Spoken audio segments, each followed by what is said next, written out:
Law academy പ്രശ്നത്തിൽ ADMുമായി ഇനി ചർച്ചയ്ക്കില്ലെന്നും സമരം ചെയ്യുന്ന വിദ്യാർത്ഥികൾ. വിദ്യാഭ്യാസ മന്ത്രിയുടെ അധ്യക്ഷതയിൽ മാത്രമേ ചർച്ചയ്ക്കുള്ളൂവെന്ന് സമരക്കാർ പറഞ്ഞു. അതിനിടെ ലോ അക്കാദമി പ്രിൻസിപ്പൽ സ്ഥാനത്ത് നിന്ന് ലക്ഷ്മി നായരെ മാറ്റിയത് ഗവേണിംഗ് കൌൺസിലിന്റെ അംഗീകാരത്തോടെ എന്ന് തെളിയിക്കുന്ന മിനിറ്റ്സിന്റെ പകർപ്പ് മാനേജ്മെന്റ് ADMന് കൈമാറി. ലോ അക്കാദമി പ്രശ്നവുമായി ബന്ധപ്പെട്ട ഉപസമിതി റിപ്പോർട്ട് ചർച്ച ചെയ്യാൻ അടിയന്തര സിൻഡിക്കേറ്റ് യോഗം തിങ്കളാഴ്ച ചേരും. അതേസമയം ലക്ഷ്മി നായർ പ്രിൻസിപ്പൽ സ്ഥാനം രാജിവെക്കണമെന്നാവശ്യപ്പെട്ട് കെ മുരളീധരനും VV രാജേഷും നിരാഹാര സമരം തുടരുകയാണ്. വിദ്യാർത്ഥികൾ നടത്തുന്ന സമരം 24ാം ദിവസത്തിലേക്ക് കടന്നു. ലോ അക്കാദമിക്കെതിരായ ഉപസമിതി റിപ്പോർട്ടിൽ നടപടിയെടുക്കാൻ സർക്കാർ നിർദ്ദേശിച്ച സാഹചര്യത്തിലാണ് കേരള സർവകലാശാല സിൻഡിക്കേറ്റ് അടിയന്തരമായി യോഗം ചേരുന്നത്. തിങ്കളാഴ്ച ചേരുന്ന യോഗത്തിൽ അക്കാദമിയുടെ അഫിലിയേഷൻ റദ്ദാക്കുന്നതടക്കമുള്ള കാര്യങ്ങൾ ചർച്ചയാകുമെന്നാണ് സൂചന. അതേസമയം പ്രശ്നം പരിഹരിക്കാൻ വിദ്യാഭ്യാസ മന്ത്രിയുടെ നേതൃത്വത്തിൽ തന്നെ ചർച്ച നടത്തണമെന്ന് CPI നേതാവ് ബിനോയ് വിശ്വം ആവശ്യപ്പെട്ടു. വിദ്യാഭ്യാസ മന്ത്രി അടിയന്തരമായിട്ടും സമരം ചെയ്യുന്ന വിദ്യാർത്ഥികളെ ചർച്ചയ്ക്ക് വിളിക്കണം. ഈ വിഷയങ്ങൾക്കെല്ലാം തീരുമാനമുണ്ടാകണം. പ്രിൻസിപ്പൽ സ്ഥാനം ലക്ഷ്മി നായർ രാജിവെച്ചെന്നോ ലക്ഷ്മി നായരെ മാറ്റിയെന്നോ മാനേജ്മെന്റ് രേഖാമൂലം ഉറപ്പു നൽകുന്നതുവരെ സമരം തുടരുമെന്ന നിലപാടിലാണ് വിദ്യാർത്ഥികൾ. എന്നാൽ 24ാം ദിവസത്തിലേക്ക് കടന്ന സമരത്തിൽ വിദ്യാർത്ഥികളുടെ പങ്കാളിത്തം കുറഞ്ഞുവരികയാണ്. അതേസമയം സ്ഥലം MLA കെ മുരളീധരനും BJP നേതാവ് VV രാജേഷും അക്കാദമിക്ക് മുന്നിൽ സമരം തുടരുകയാണ്. മുൻ മുഖ്യമന്ത്രി ഉമ്മൻചാണ്ടിയും KPCC അധ്യക്ഷൻ VM സുധീരനും ഇന്ന് സമരപന്തലിലെത്തി. ഈ നിയമകലാലയത്തിന്റെ അഫിലിയേഷൻ താൽക്കാലികമായി സസ്പെൻഡ് ചെയ്യുകയോ അല്ലെങ്കിൽ റദ്ദാക്കുകയോ വേണം, സ്ഥിരമായി റദ്ദാക്കുകയോ വേണം.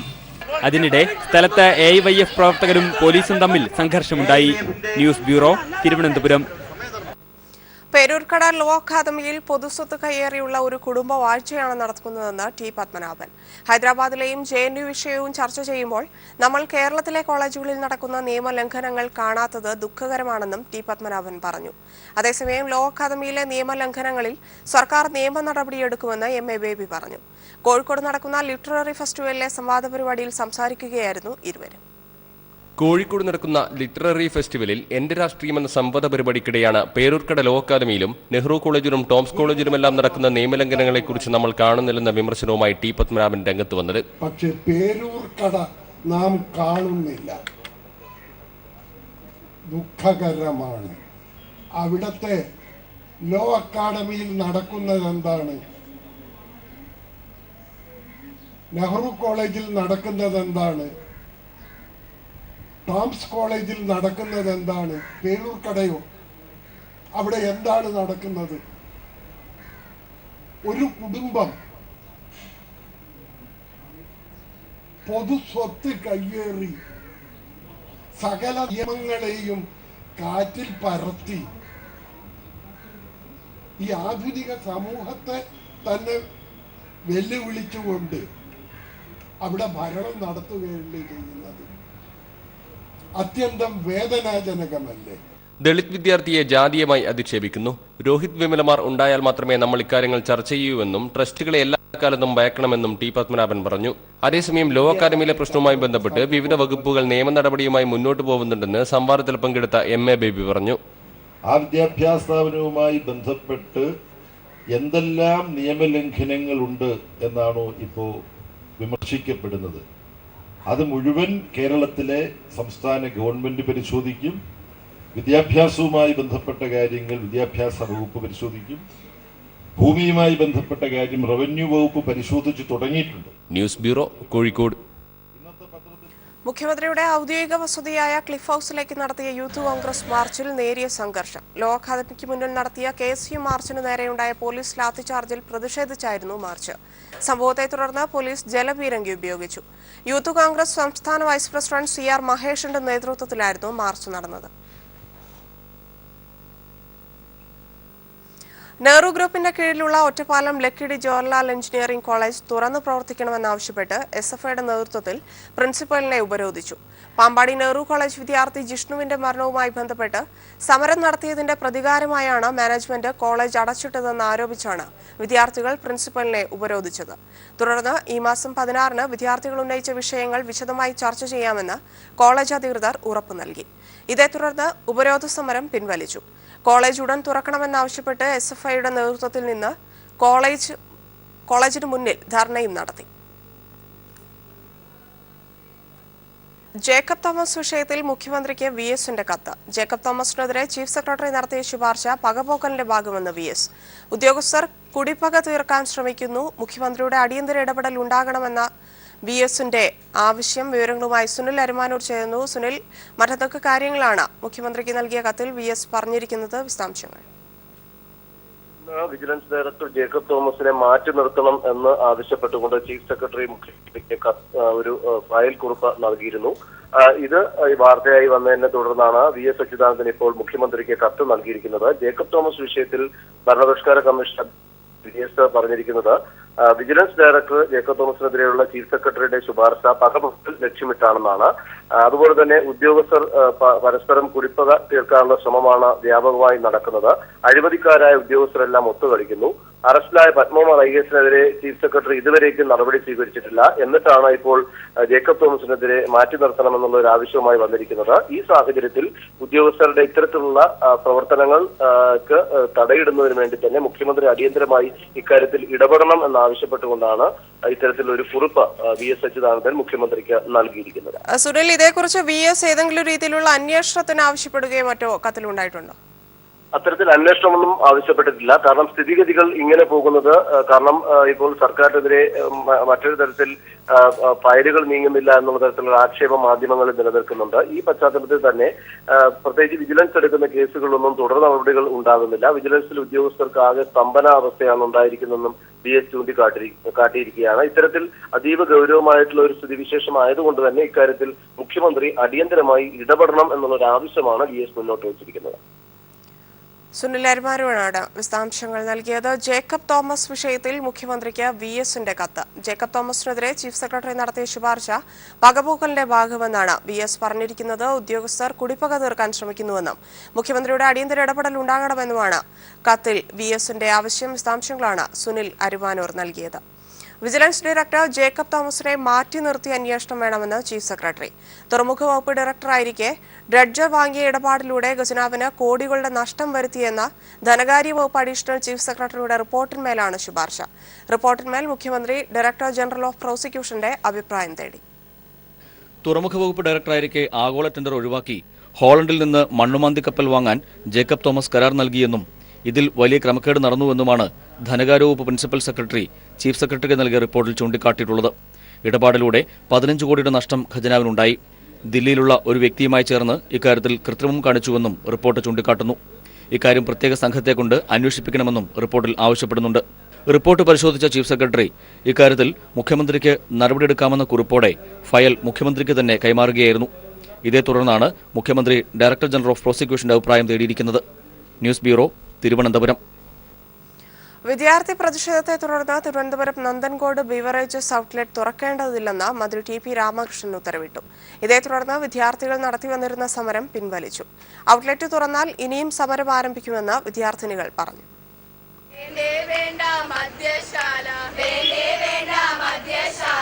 നന്ദൻകോട് ഹോളി ഏഞ്ചൽ സ്കൂളിന് മുന്നിൽ പ്രവർത്തിപ്പിക്കാൻ തീരുമാനിച്ച ബെവ്കോ ഔട്ട്ലെറ്റ് തുറക്കേണ്ടതില്ലെന്ന് മന്ത്രി TP രാമകൃഷ്ണൻ ഉത്തരവിട്ടു.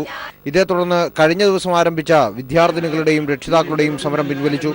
നന്ദൻകോട് സ്കൂളിന് സമീപത്ത് ഇന്നലെ രാവിലെയോടെയാണ് സമരം ആരംഭിച്ചത്. റെസിഡൻസ് അസോസിയേഷന്റെ പിന്തുണയോടെയാണ് സമരം നടന്നത്. ഇനി ഇവിടെ ബിവറേജ് ഔട്ട്ലെറ്റ് തുറന്നാൽ അതിശക്തമായ സമരമുണ്ടാകുമെന്ന് വിദ്യാർത്ഥിനികൾ പറഞ്ഞു.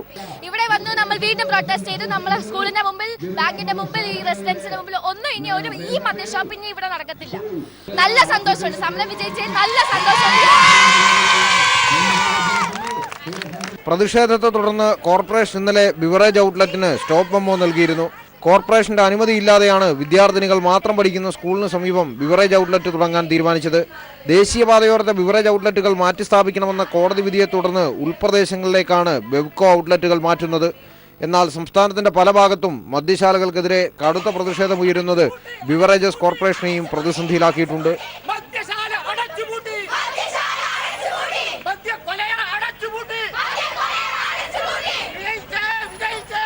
News bureau, Thiruvananthapuram. മുൻ കേന്ദ്രമന്ത്രിയും എംപിയുമായിരുന്ന ഇ അഹമ്മദിന്റെ നിര്യാണം മറച്ചുവെച്ചുവെന്നാരോപിച്ച് ലോക്സഭ പ്രക്ഷുബ്ധമായി. പ്രതിഷേധത്തെ തുടർന്ന് ലോക്സഭ ഇന്നത്തേക്ക് പിരിഞ്ഞു. അതേസമയം രാജ്യസഭയിൽ വിഷയം ഉന്നയിച്ച് സീതാറാം യെച്ചൂരി സമഗ്ര അന്വേഷണം ആവശ്യപ്പെട്ടു. സർക്കാർ കൃത്രിമമായ ആശുപത്രി രേഖകൾ ഉണ്ടാക്കുകയാണെന്ന് ഗുലാം നബി ആസാദ് കുറ്റപ്പെടുത്തി. നയപ്രഖ്യാപന പ്രസംഗത്തിനിടെ കുഴഞ്ഞു വീണ മുൻ കേന്ദ്രമന്ത്രിയായിരുന്ന എംപി ഇ അഹമ്മദിന്റെ മരണം മറച്ചുവെക്കാൻ കേന്ദ്ര സർക്കാർ ശ്രമിച്ചുവെന്ന ആരോപണത്തിൽ ലോക്സഭ സ്തംഭിച്ചു. ചോദ്യോത്തരവേള മാറ്റിവെച്ച വിഷയം ചർച്ച ചെയ്യണമെന്നാവശ്യപ്പെട്ട് Sampath M P, K C. Venugopal, N K. Premachandran തുടങ്ങിയവർ നോട്ടീസ് നൽകിയിരുന്നു. എന്നാൽ ഇത് അംഗീകരിക്കാൻ സ്പീക്കർ തയ്യാറാകാത്തതോടെ പ്രതിപക്ഷ എംപിമാർ സഭയുടെ നടുത്തളത്തിലിറങ്ങി. തുടർന്ന് സഭ നിർത്തിവെച്ചു. പിന്നീട് ശൂന്യവേളയിൽ വിഷയം അവതരിപ്പിക്കാമെന്ന് സുമിത്ര മഹാജൻ വ്യക്തമാക്കിയെങ്കിലും ക്രമവിരുദ്ധമായി മറ്റൊരു വിഷയത്തിലേക്ക് കടന്നു. പ്രതിപക്ഷത്തെ സംബന്ധിച്ചിടത്തോളം ഉന്നയിച്ച കാര്യങ്ങൾ 1 മിനിറ്റോ 2 മിനിറ്റോ പറയാനുള്ള സമയം നൽകുന്നതിന് പകരം ഞങ്ങൾ എഴുന്നേറ്റ് നിൽക്കുന്ന സമയത്ത് തന്നെ ഭരണകക്ഷിയുടെ ആൾക്കാർ ബഹളം വെച്ചുകൊണ്ട് സഭ പിരിയുന്ന നിലയിലേക്ക് എത്തിച്ചത് ഭരണകക്ഷിയും അതുപോലെ തന്നെ സ്പീക്കർ തമ്മിൽ ഉണ്ടാക്കിയിട്ടുള്ള ഒരു കരാറിൻ്റെ ഒരു ധാരണയുടെ ഭാഗമായിട്ട് തന്നെയാണ്. ഈ വിഷയം ഒന്ന് പരാമർശിക്കാൻ പോലും അവർക്ക് താല്പര്യമില്ല. ഈ വിഷയത്തിലെ സ്റ്റേറ്റ്മെന്റിന് പോലും അവർക്ക് താല്പര്യമില്ല. പ്രതിഷേധം ശക്തമായതോടെ സഭ ഇന്നത്തേക്ക് പിരിഞ്ഞു. രാജ്യസഭയിൽ CPIM general secretary Sitaram Yechury വിഷയം ഉന്നയിച്ചു. മക്കളെ പോലും കാണാൻ അനുവദിച്ചില്ല. എന്ത് ചികിത്സയാണ് നൽകുന്നതെന്ന് അറിയിച്ചില്ല. ആശുപത്രിയിൽ നടന്ന സംഭവങ്ങളിലെ ദുരൂഹത നീക്കാൻ സമഗ്ര അന്വേഷണം വേണമെന്നും അദ്ദേഹം ആവശ്യപ്പെട്ടു. ഇതിനിടയിൽ ചില ആശുപത്രി രേഖകൾ കേന്ദ്ര പാർലമെന്ററി കാര്യ സഹമന്ത്രി മുക്താർ അബ്ബാസ് നഖ്വി ഉയർത്തിക്കാട്ടി. വ്യാജ ആശുപത്രി രേഖകൾ ഉണ്ടാക്കി കാണിക്കുകയാണ് കേന്ദ്ര സർക്കാരെന്ന് ഗുലാം നബി ആസാദ് തിരിച്ചടിച്ചു. News bureau, Delhi. Medical engineering പ്രവേശനത്തിന് എൻട്രൻസ് മാത്രം മാനദണ്ഡമാക്കരുതെന്ന് സുപ്രീംകോടതി. സ്കൂൾ പരീക്ഷാ ഫലത്തിലെ 40% മാർക്ക് കൂടി വെയിറ്റേജായി പരിഗണിച്ച് പ്രവേശനം നടത്തണമെന്നും കോടതി നിർദ്ദേശിച്ചു. സ്വകാര്യ പരിശീലന സ്ഥാപനങ്ങളെ നിരോധിക്കാനാകില്ലെന്നും കോടതി വ്യക്തമാക്കി. എന്നാൽ ഇക്കാര്യത്തിൽ വ്യക്തമായ മാർഗനിർദ്ദേശം ഉണ്ടാക്കണമെന്ന് കേന്ദ്രത്തോട് കോടതി നിർദ്ദേശിച്ചു. സ്വകാര്യ പരീക്ഷാ പരിശീലന കേന്ദ്രങ്ങളെ നിരോധിക്കണമെന്നാവശ്യപ്പെട്ടുള്ള ഹർജിയിലാണ് കോടതി നിർദ്ദേശം. വിജിലൻസ് കേസിൽ അറസ്റ്റിലായ മലബാർ സിമന്റ്സ് ഉദ്യോഗസ്ഥർ ജോലിയിൽ തുടരുന്നത് സർക്കാർ പരിശോധിക്കുമെന്ന് വ്യവസായ മന്ത്രി AC മൊയ്തീൻ. ഇക്കാര്യത്തിൽ വിജിലൻസ് ശുപാർശ വരുന്ന മുറയ്ക്ക് തീരുമാനമുണ്ടാകുമെന്നും മന്ത്രി അറിയിച്ചു. വാളയാർ മലബാർ സിമന്റ്സ് സന്ദർശന ശേഷം മാധ്യമപ്രവർത്തകരോട് സംസാരിക്കുകയായിരുന്നു മന്ത്രി. വ്യവസായ വകുപ്പിന്റെ ചുമതലയേറ്റ ശേഷം ആദ്യമായി വാളയാർ മലബാർ സിമന്റ്സ് ആസ്ഥാനത്തെത്തിയ മന്ത്രി AC മൊയ്തീൻ മാനേജ്മെന്റ് പ്രതിനിധികളുമായും തൊഴിലാളി യൂണിയൻ നേതാക്കളുമായും വെവ്വേറെ ചർച്ച നടത്തി. ചർച്ചയിൽ നിരവധി നിർദ്ദേശങ്ങൾ ഉയർന്നു വന്നതായി മന്ത്രി പറഞ്ഞു. മലബാർ സിമന്റ്സിന്റെ പ്രവർത്തനം സുതാര്യമാക്കാനുള്ള നടപടികൾ സർക്കാരിന്റെ ഭാഗത്തുനിന്ന് ഉണ്ടാകും. മുടങ്ങിക്കിടന്ന ഉത്പാദനം നല്ല നിലയിൽ ആരംഭിച്ചിട്ടുണ്ട്. വിപണനം ശക്തിപ്പെടുത്താൻ മാർക്കറ്റിംഗ് രംഗത്ത് ശക്തമായ ഇടപെടൽ ഉണ്ടാകും. അഴിമതിയുടെ പുകമറ സൃഷ്ടിച്ച് പൊതുമേഖലാ സ്ഥാപനമായ മലബാർ സിമന്റ്സിനെ തകർക്കാനുള്ള ശ്രമം നടക്കുന്നുണ്ട്. ഇത് അനുവദിക്കില്ല. വിജിലൻസ് അറസ്റ്റ് ചെയ്ത ഉദ്യോഗസ്ഥർ തുടരുന്നത് സർക്കാർ പരിശോധിക്കുമെന്നും മന്ത്രി വ്യക്തമാക്കി. വിജിലൻസ് റിപ്പോർട്ട് വന്ന ഉദ്യോഗസ്ഥന്റെ കാര്യത്തിലൊക്കെ തീരുമാനമെടുത്തിട്ടുണ്ട് സർക്കാർ. ഏതെങ്കിലും വിഷയം ഉണ്ടെങ്കിൽ അത് അന്വേഷിക്കാൻ അത്തരം ഫയൽ വരുമ്പോൾ അതിന്റെ ഭാഗമായിട്ട് വിജിലൻസ് അന്വേഷണം ഉണ്ടായിട്ടുണ്ടാവും. വിജിലൻസ് ശുപാർശ ആ കാര്യത്തിൽ ഉണ്ടെങ്കിൽ ആ കാര്യത്തിൽ സർക്കാർ തീരുമാനമെടുക്കുന്നതിന് മടിക്കില്ല.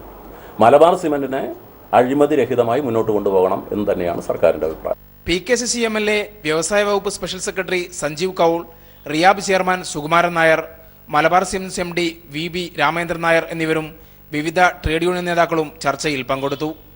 മലബാർ സിമന്റ്സിനെ കുറിച്ച് CITU നേതാവ് SB രാജു തയ്യാറാക്കിയ പഠന റിപ്പോർട്ട് മന്ത്രി PKCC MLAക്ക് കൈമാറി പുറത്തിറക്കി. News bureau, Palakkad. Sports council president TP ദാസനെതിരെ FIR register ചെയ്യാൻ വിജിലൻസ് തീരുമാനം. സ്പോർട്സ് ലോട്ടറിയുമായി ബന്ധപ്പെട്ട ആരോപണങ്ങളെ തുടർന്നാണ് FIR രജിസ്റ്റർ ചെയ്യാൻ തീരുമാനിച്ചത്. വിജിലൻസിന്റെ തിരുവനന്തപുരം യൂണിറ്റാണ് FIR രജിസ്റ്റർ ചെയ്തത്. മുൻപ് സ്പോർട്സ് കൗൺസിലിന്റെ പ്രസിഡന്റായിരിക്കെ ആരോപണമുണ്ടായ സംഭവത്തിലാണ് ത്വരിത പരിശോധനയ്ക്ക് ശേഷം FIR രജിസ്റ്റർ ചെയ്തിരിക്കുന്നത്. സംസ്ഥാനത്ത് KSRTCയിലെ ഒരു വിഭാഗം ജീവനക്കാർ നടത്തുന്ന 24 മണിക്കൂർ പണിമുടക്ക് ഭാഗിക. പല സ്ഥലത്തും സർവീസ് നടത്തിയ ബസ്സുകളെ സമരാനുകൂലികൾ തടഞ്ഞു. പണിമുടക്കിൽ നിന്ന് വിട്ടുനിൽക്കുന്ന CIT വിഭാഗം സർവീസ് നടത്തുന്നത് യാത്രക്കാർക്ക് ഏറെ ആശ്വാസമായി. നിലവിലെ സമരം അനാവശ്യമാണെന്ന് ഗതാഗത മന്ത്രി AK ശശീന്ദ്രൻ പ്രതികരിച്ചു. KSRTCയിൽ ഒരു വിഭാഗം ജീവനക്കാർ നടത്തുന്ന പണിമുടക്ക് സമരത്തിന് ഭാഗിക പ്രതികരണമാണ് സംസ്ഥാനത്ത് ലഭിക്കുന്നത്. CITU വിഭാഗം സമരത്തിൽ നിന്നും വിട്ടുനിൽക്കുന്നതിനാൽ പലയിടത്തും ബസ്സുകൾ സർവീസ് നടത്തി. എന്നാൽ ചിലയിടങ്ങളിൽ സർവീസ് നടത്തിയ ബസ്സുകളെ സമരാനുകൂലികൾ തടഞ്ഞത് യാത്രക്കാരെ വലച്ചു. അതിനിടെ കൊല്ലം ഡിപ്പോയിലെ ഡ്രൈവർ ശ്രീകുമാറിന് കൊട്ടാരക്കര ഡിപ്പോയിൽ വെച്ച് സമരാനുകൂലികളുടെ മർദ്ദനമേറ്റു. ബസ് തടഞ്ഞു നിർത്തി മർദ്ദിച്ച ശ്രീകുമാറിനെ ആശുപത്രിയിൽ പ്രവേശിപ്പിച്ചു. KSRTCയെ തകർക്കുന്നതാണ് പണിമുടക്കെന്നും ഇത് അനാവശ്യമാണെന്നും ഗതാഗത മന്ത്രി AK ശശീന്ദ്രൻ പ്രതികരിച്ചു. KSRTCയിലെ ഒരു വിഭാഗം ജീവനക്കാർ ഇന്ന് നടത്തുന്ന സമരം അനാവശ്യമായ ഒരു സമരമാണ്. അങ്ങനെ വരുമ്പോൾ അതിൽ രാഷ്ട്രീയ താല്പര്യമുണ്ടോ എന്ന് സംശയിക്കേണ്ടി വരും. ഒരു സ്ഥാപനത്തിൽ ശമ്പളം കൊടുക്കാൻ പോലും പണമില്ലെങ്കിൽ മാസങ്ങളായി വർഷങ്ങളായി കടം വാങ്ങി ശമ്പളം കൊടുക്കേണ്ടി വരുന്നത് ഗവൺമെൻറ്റിൻ്റെ പ്രതിബദ്ധതയാണ് ചൂണ്ടിക്കാണിക്കുന്നത്, ജീവനക്കാരോടുള്ള പ്രതിബദ്ധത. അപ്പോൾ അത്രമാത്രം പ്രതിബദ്ധത കാണിക്കുന്ന ഒരു ഗവൺമെൻറ് ഇവിടെയുള്ളപ്പോൾ പണിമുടക്കി സർവീസ് മുടക്കിയ ഒരു പണിമുടക്ക് സമരം KSRTCക്ക് ഭൂഷണമാണോ എന്നാണ് അവരാലോചിക്കേണ്ടത്. തിരുവനന്തപുരത്ത് പകുതിയിലധികം ബസ്സുകൾ ഓടുന്നുണ്ടെങ്കിലും KSRTCയെ കൂടുതലായി ആശ്രയിക്കുന്നവർ ഉള്ളതിനാൽ പണിമുടക്ക് യാത്രക്കാരെ വലയ്ക്കുകയും ചെയ്തു. ദീർഘദൂര സർവീസുകളും സിറ്റി സർവീസുകളും ഭാഗികമായി നടക്കുന്നുണ്ട്. കോട്ടയം ജില്ലയെ പണിമുടക്ക് ബാധിച്ചു. എന്നാൽ മധ്യകേരളത്തിലും മലബാറിലും സമരം ഭാഗികമാണ്. ഇന്ന് അർദ്ധരാത്രിയാണ് പണിമുടക്ക് അവസാനിക്കുക. News bureau, Thiruvananthapuram. പഞ്ചാബിലും ഗോവയിലും നാളെ വോട്ടെടുപ്പ്. പഞ്ചാബിൽ 117 സീറ്റുകളിലും ഗോവയിൽ 40 സീറ്റുകളിലുമാണ് വിധിയെഴുത്ത്. മൊത്തം 2 കോടിയിൽ പരം വോട്ടർമാർ ഫലം നിർണ്ണയിക്കും. ഇന്ന് ഇരു സംസ്ഥാനങ്ങളിലും നിശബ്ദ പ്രചാരണം. നിർണായകമായ 5 നിയമസഭാ തെരഞ്ഞെടുപ്പുകളിലേക്കുള്ള ആദ്യഘട്ട വോട്ടെടുപ്പിലേക്കാണ് നാളെ രാജ്യം കടക്കുന്നത്. 40 സീറ്റുകളുള്ള ഗോവയിലും 117 സീറ്റുകളുള്ള പഞ്ചാബിലും മൊത്തം 2 കോടിയിലേറെ വോട്ടർമാരാണ് വിധിയെഴുതുക. പഞ്ചാബിലെ 117 സീറ്റുകളിലായി 1147 സ്ഥാനാർത്ഥികളാണ് ജനവിധി തേടുന്നത്. 1.97 കോടി വോട്ടർമാരാണ് പഞ്ചാബിലുള്ളത്. കഴിഞ്ഞ വർഷത്തെ അപേക്ഷിച്ച് വോട്ടർമാരിൽ ഇത്തവണ 11% വർധനവാണ് ഉണ്ടായിരിക്കുന്നത്. പ്രാദേശിക പാർട്ടികളടക്കം മത്സരരംഗത്തുണ്ടെങ്കിലും ത്രികോണ മത്സരത്തിന്റെ പ്രതീതിയിലാണ് പഞ്ചാബ്. മുഖ്യമന്ത്രി പ്രകാശ് സിംഗ് ബാദലിന്റെ നേതൃത്വത്തിലുള്ള അകാലിദൾ BJP സഖ്യം ഒരു ഭാഗത്തും ക്യാപ്റ്റൻ അമരീന്ദർ സിംഗിന്റെ നേതൃത്വത്തിലുള്ള കോൺഗ്രസ് മറുഭാഗത്തും നിലനിൽക്കുന്നു. ഇത്തവണ ഇരുവർക്കുമെതിരെ ശക്തമായ മത്സരമൊരുക്കി കെജ്രിവാളിന്റെ ആം ആദ്മിയും രംഗത്തുണ്ട്. 22,600 പോളിംഗ് ബൂത്തുകളാണ് പഞ്ചാബിൽ ഒരുക്കിയിരിക്കുന്നത്. ഗോവയിലും ത്രികോണ മത്സരത്തിനാണ് കളമൊരുങ്ങിയിരിക്കുന്നത്. 40 സീറ്റുകളിലായി 250 സ്ഥാനാർത്ഥികൾ ജനവിധി തേടുന്നു. നിലവിൽ 40 സീറ്റുകളിൽ 21 സീറ്റുകളോടെ BJPയാണ് ഭരണത്തിൽ.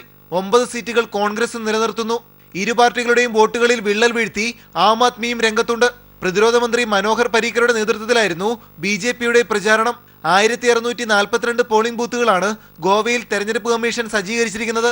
ഇന്നലെ വൈകിട്ട് 5 മണിക്ക് പരസ്യപ്രചാരണം സമാപിച്ചു. ഇന്ന് വോട്ടർമാരെ നേരിട്ട് കണ്ടുള്ള നിശബ്ദ പ്രചാരണത്തിലാണ് പാർട്ടികളും സ്ഥാനാർത്ഥികളും. മുൻപെങ്ങും കണ്ടിട്ടില്ലാത്ത ശക്തമായ ത്രികോണ മത്സരത്തിനാണ് പഞ്ചാബ് ഇത്തവണ സാക്ഷ്യം വഹിക്കുന്നത്.